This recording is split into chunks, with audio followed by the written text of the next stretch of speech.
وما أمروا إلا ليعبدوا الله مخلصين له الدين حنفاء ويقيموا الصلاة ويؤتوا الزكاة وذلك دين القيمة.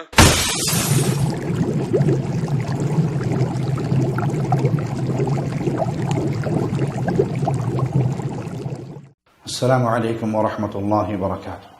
إن الحمد لله نحمده ونصلي على رسوله الكريم. أعوذ بالله من الشيطان الرجيم. بسم الله الرحمن الرحيم. قل هو الله أحد الله الصمد لم يلد ولم يولد ولم يكن له كفوا أحد.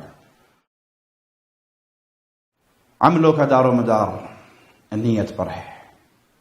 نیت کی اصلاح بہت ضروری ہے.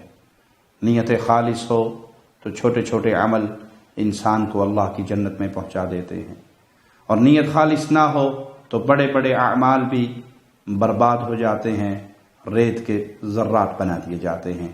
آئیے نیت کے حوالے سے پیارے نبی جناب محمد الرسول اللہ صلی اللہ علیہ وسلم کی چند احادیث سنتے ہیں. صحیح بخاری حدیث نمبر 2529 عمر بن خطاب رضی اللہ عنہ وارضہ بیان کرتے ہیں کہ رسول اللہ صلی اللہ علیہ وسلم نے فرمایا انما الاعمال بالنیات، عملوں کی بنیاد، عملوں کا دار و مدار نیتوں پر ہے. وانما لكل امرئ ما نوى، اور ہر انسان کو اس کی نیت کے مطابق ہی پھل ملے گا. فمن كانت هجرته الى دنیا يصيبها، جس نے ہجرت کی دنیا کمانے کے لیے تو وہ دنیا اس کو ملے گی، یا اس نے ہجرت کی کسی عورت سے نکاح کرنے کے لیے فہجرته الى ما هاجر الیہ، تو اس کی ہجرت اسی چیز کی طرف ہے جو اس کے دل میں نیت ہے اور ارادہ ہے. جس کام کے ارادے سے نکلو گے، جو نیت تمہاری ہوگی، دنیا کمانے کے لیے نکلے ہو، دنیا کے لیے ہجرت کی ہے تو دنیا ملے گی. کسی عورت کے ساتھ نکاح کے غرض سے نکلے ہو تو وہ ہجرت اسی طرف ہے جس کا تم نے قصد کیا. سیدنا ابو ہریرہ فرماتے ہیں کہ رسول اللہ صلی اللہ علیہ وسلم نے فرمایا انما یبعث الناس علی نیاتہم، قیامت کے دن لوگوں کو ان کی نیتوں کے مطابق اٹھایا جائے گا. آپ جو عمل کر رہے ہیں آپ کی نیت کیا ہے؟ آپ نماز پڑھ رہے ہیں، روزہ رکھ رہے ہیں، حج کر رہے ہیں، صدقہ دے رہے ہیں، کسی غریب یتیم بیوہ مسکین کا سہارا بن رہے ہیں، نیت کیا ہے؟ اللہ راضی ہو آپ کو اس نیت پہ اٹھایا جائے گا. اور اگر دنیا میں شہرت اور چرچے اور ریاکاری اور دکھلاوا ہوا تو پھر بربادی کے علاوہ اور کچھ نہیں ملنے والا. انسان کو قیامت کے دن اس کی نیت کے مطابق اٹھایا جائے گا. سیدہ عائشہ فرماتی ہیں کہ رسول اللہ صلی اللہ علیہ وسلم نے نیند کی حالت میں اپنے ہاتھ کو حرکت دی. ہم نے عرض کیا اللہ کے نبی، آپ نے آج نیند کی حالت میں اپنے ہاتھ کو ہلایا، اس سے پہلے آپ نے ایسا نہیں کیا. تو آپ نے فرمایا العجب ان ناسا من امتی، یہ عجیب بات ہے کہ آخر زمانے میں میری امت میں سے کچھ لوگ بیت اللہ میں پناہ لینے والے قریش کے ایک آدمی کے خلاف کارروائی کرنے کے لیے بیت اللہ کا رخ کریں گے.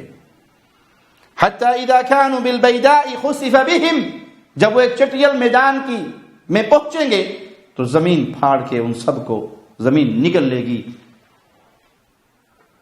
سیدہ فرماتی ہیں میں نے عرض کیا اللہ کے نبی صلی اللہ علیہ وسلم، جب لوگوں کا قافلہ چلتا ہے تو اس میں تو ہر طرح کے لوگ ہوتے ہیں. یہ کچھ لوگ تو ظلم کی نیت سے جا رہے، لیکن کچھ مسافر بھی تو ہوں گے. اب یہ زمین دھسی اور وہ سارے کے سارے زمین میں دفن ہو گئے.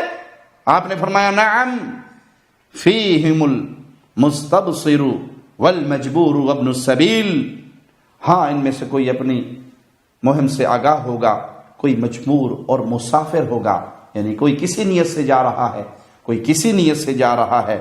یہلکون مہلکا واحدا، جب ان کو ہلاک کیا جائے گا تو یہ اکٹھے ہی ہلاک ہوں گے.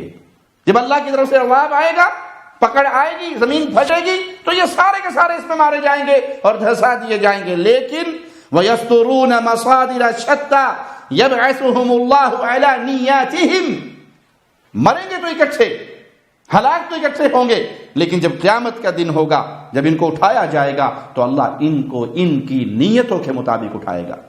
جو ظلم کرنے کے لیے جا رہے تھے وہ اپنی نیت کے بدلے میں نیت کے مطابق بدلہ پائیں گے، جو مسافر تھے، جو قافلے کے ساتھ چلنے والے تھے، ان کی جو نیتیں تھیں اللہ ان کے ساتھ معاملہ ان کی نیت کے مطابق کرے گا۔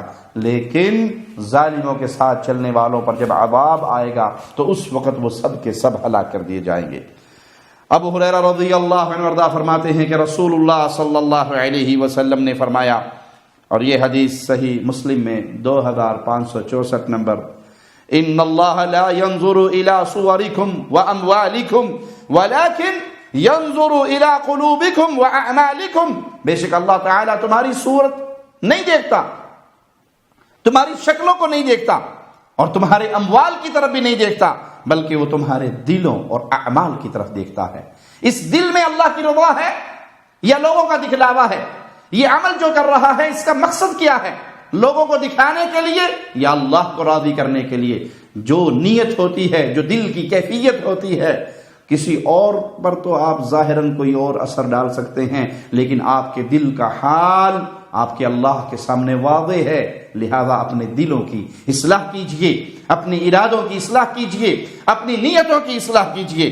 ابو درداء سے روایت ہے کہ رسول اللہ صلی اللہ علیہ وسلم نے فرمایا، من اتی فراشہ وہو ینوی ان یقوم، ایک شخص اپنے بستر پہ آتا ہے، سونے کے لیے آتا ہے اور نیت کرتا ہے کہ وہ تہجد کے لیے اٹھے گا اور رات کو جو اسے توفیق ہوگی وہ نماز پڑھے گا، یصلی من اللیل فغلبته عیناہ حتی اصبح، لیکن اس پہ نیند غالب ہو گئی اور وہ ساری رات سویا رہا یہاں تک کہ صبح ہوئی، فجر پہ وہ اٹھا، کتب له ما نوى وكان نومه صدقة علیہ من ربہ، یہ نیت کر کے سویا تھا کہ میں نے تہجد پڑھنی ہے، اب سو گیا، ساری رات سویا رہا، اٹھ نہیں سکا، اللہ اس کی یہ ساری رات کا سونا، یہ نیند اللہ کی طرف سے اس کے لیے صدقہ ہو جائے گی اور اس کو اس کی نیت کا ثواب ملے گا۔ کتنا رحمان و رحیم ہے ہمارا خالق و مالک۔ آپ نیت کر کے سوئے میں نے تہجد پڑھنی ہے، آپ کو ثواب مل گیا۔ آپ نے نیت کی، نیک عمل کی، آپ کو اس کا ثواب مل گیا۔ اگر آپ کو توفیق ہوئی، اٹھ گئے، پڑھ لی تو اور اللہ کی طرف سے رحمتیں آپ نے پا لی، اور اگر ایسا ماجرا نہیں ہے تو کم از کم نیک نیت کرنے پر آپ کو نیکی ملے گی۔ آئیے پیارے نبی صلی اللہ علیہ وسلم کا ایک اور فرمان سنتے ہیں جو صحیح مسلم میں 1909 نمبر یہ حدیث ہے۔ سیدنا سہل کہتے ہیں کہ رسول اللہ صلی اللہ علیہ وسلم نے فرمایا، من سأل اللہ شہادت بصدق، جس نے اللہ سے شہادت کا سوال کیا سچے دل کے ساتھ، اے اللہ تو اپنے راستے میں ہمیں شہادت کی موت نصیب فرما، جس نے دل کے اندر سچائی کے ساتھ، یقین کے ساتھ، سچے ارادے کے ساتھ، سچی نیت کے ساتھ اللہ سے یہ مانگا، بلغہ اللہ منازل الشہداء، اللہ اس کو شہداء کے مقام پر فائز کر دے گا، اس کا ٹھکانہ شہیدوں کے ساتھ ہوگا۔ وَإِن مَاتَ عَلَى فِرَاشِهِ، اگرچہ اس کی موت اپنے بستر پہ ہی کیوں نہ آئی ہو، اس کی سچی نیت ہے، وہ اللہ سے مانگتا ہے کہ اللہ ہمیں شہادت کی موت نصیب فرما، مرا اپنے بستر پہ، نیت سچی تھی، اللہ دل کا حال جانتا ہے، اللہ دل کے ارادوں کو جانتا ہے، تو اللہ اس کو بستر پہ مرنے کے باوجود شہیدوں کے ساتھ اکٹھا کرے گا، شہداء کا مقام اسے عطا فرمائے گا۔ کیوں؟ اس کی نیت سچی تھی اور سچے دل سے یہ اپنے اللہ سے مانگا کرتا تھا۔ اے اللہ تجھے تیرے پیارے چہرے کا واسطہ ہے مولا، ہمیں جب موت دینا اپنے پیارے نبی کے پیارے مدینہ میں شہادت کی موت دینا، اور جنت الفردوس میں پیارے نبی جناب محمد الرسول اللہ صلی اللہ علیہ وسلم کے پڑوس میں، شہداء کے پڑوس میں اکٹھا فرمانا۔ سیدنا ابو بکر روایت کرتے ہیں کہ رسول اللہ صلی اللہ علیہ وسلم نے فرمایا، اور یہ حدیث صحیح بخاری میں حدیث نمبر 7083 ہے، ذرا غور سے سنیے۔ چھوٹی چھوٹی لڑائیاں، چھوٹے چھوٹے جھگڑوں پر تلواریں نکال لینے والے، بندوقیں اٹھا لینے والے، مسلمانوں کا خون بہا دینے والے، خاص طور پہ اس حدیث کو غور سے سنیں۔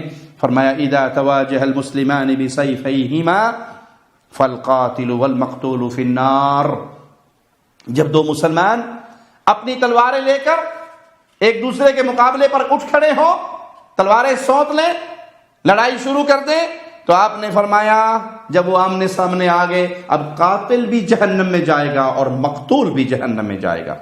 ابو بکر فرماتے ہیں میں نے عرض کی یا رسول اللہ صلی اللہ علیہ وسلم قاتل کی بات تو سمجھ آتی ہے کہ اس نے قتل کیا ہے، وہ تو جہنم میں جائے، مقتول کیوں جہنم میں جائے گا؟ تو آپ نے فرمایا انہ قد اراد قتل صاحبہ، نیت اس نے بھی کر لی تھی اپنے بھائی کو قتل کرنے کی، اس کا داؤ نہیں چلا، یہ داؤ کے نیچے آ گیا، ارادہ اس کا بھی تھا کہ میں اسے قتل کروں گا، دونوں اس نیت پہ نکلے کہ ہم نے قتل کرنا ہے، ایک کا داؤ چل گیا اس نے قتل کر دیا، دوسرے کا داؤ نہیں چل سکا، تو اس نیت کی وجہ سے یہ بھی جہنم کی آگ کا ایندھن بنے گا۔ تو پیارے بھائی عبادات کے اندر نیت کا معاملہ بڑا عظیم ہے، اپنی نیتوں کی اصلاح کیجئے، عمل کرتے ہوئے اپنے دل کو ٹٹولیے، میں یہ عمل لوگوں کو دکھلانے کے لیے کر رہا ہوں یا ایک اللہ کو راضی کرنے کے لیے کر رہا ہوں؟ اگر مقصد اللہ کو راضی کرنا ہے تو وہ آپ کے چھوٹے چھوٹے عملوں پر اللہ راضی ہو جاتا ہے، اور اگر آپ نے اللہ کی پسند کو اپنے دل سے نکال کر غیر اللہ کی پسند کو اپنے دل میں بٹھایا ہے، فلاں راضی ہو جائے، فلاں راضی ہو جائے، فلاں راضی ہو جائے، وہ آپ کا عمل پہاڑوں جتنا بڑا کیوں نہ ہو، اللہ کے ہاں وہ مٹی کے ذرات کی طرح بیکار ہو جائے گا اور اس کی کوئی قیمت نہیں ملے گی۔